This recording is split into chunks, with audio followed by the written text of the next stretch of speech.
Hi friends, good evening. तर आज मी तुमच्यासोबत कारल्याच्या सुक्या भाजीची रेसिपी शेअर करत आहे. तर त्यासाठी मी 4 कारली घेतली मीडियम अशी आणि त्यांना धुवून घेतलं होतं अगोदर. आणि त्यानंतर त्याचं मी असं सर्कल शेपमध्ये काप करून घेत आहे आणि त्यामधील बियासुद्धा काढून घेत आहे. त्या बिया ठेवायच्या नाही आहेत, त्या सगळ्या काढून टाकायच्या आहेत. तर तुम्ही कोणत्या पण शेपमध्ये कारले चिरू शकता. कोण कोण उभ्या शेपमध्ये सुद्धा चिरतं, तर मी गोल राऊंडमध्ये चिरत आहे.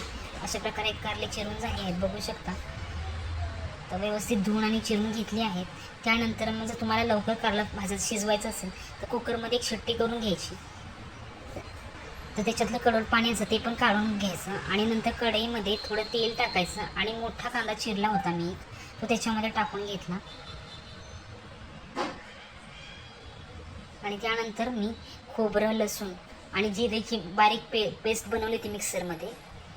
तर मीडियम अशी पेस्ट बनवायची आणि ती पण टाकून परतून घ्यायचं. त्यानंतर घरातली लाल चटणी टाकायची, गरम मसाला आणि थोडी धने पावडर टाकायची आणि अशा प्रकारे मसाला भाजून घ्यायचा. आणि त्यामध्येच जे उकडवलेलं कारलं होतं एक शिट्टी केलेलं ते टाकून घ्यायचं व्यवस्थित आणि ते पण मिक्स करून घ्यायचं आणि वरतून मीठ टाकायचं आहे आणि सर्व एकत्र करायचं. आणि नंतर मग शेंगदाण्याचं कूट टाकायचं 2 चमचे त्याच्यामध्ये.